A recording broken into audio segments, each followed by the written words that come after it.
right in front of you, Carson.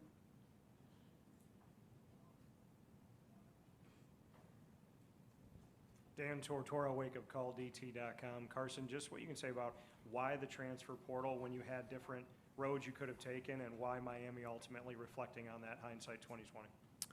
Yeah, I think the biggest thing for me, obviously, was the offensive fit.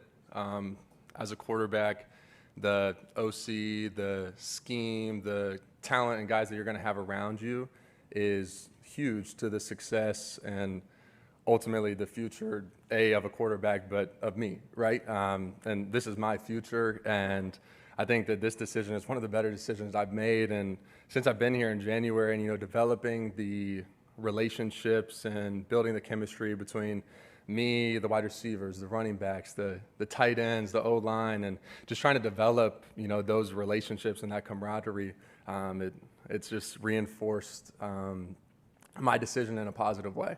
I'm really excited to continue to keep working with these guys.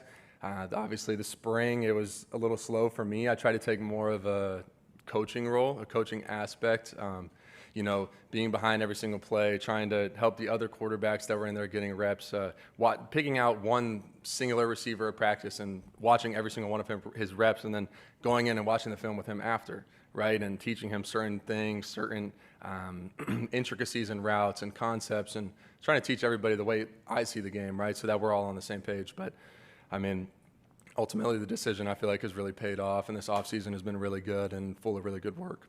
Carson, we're going to stay on that side. We're actually going to ask the gentleman to stand up since he's sort of buried in the back there. Thank you. Richton Cunningham, Fox Sports Radio Charlotte. Carson, do you feel any pressure following Cam Ward? Obviously, he's the #1 pick, broke some program records. Do you feel any pressure following in his footsteps? No, not really. Obviously, his success is undeniable. Obviously, I don't really know him very well. I've been able to meet him a couple times, but obviously very, I don't want to say proud. I don't know the kid, but what he was able to do is undeniable. The last school I was at, I followed up the 2-time national champion, and so that I really didn't feel any pressure there. So it's a game, man. I played football my whole life. I played quarterback since I was 7 years old, and it's something that I love to do. And I got a lot of good talent around me and really good coaches in position, I think, to help me not only achieve my goals, but be really successful. So, again, I'm really just looking forward to the opportunity and, again, have the opportunity to go out and play football again. I haven't done it in a while, so I'm looking forward to it. Carson, right side, first row. Hi, Carson. Ralph Amston, Unafraid Show with George Reister.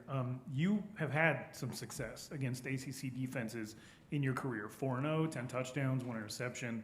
What is it that you see is maybe a difference between some of the SEC defenses you've faced and the opportunities you've had to play against ACC defenses?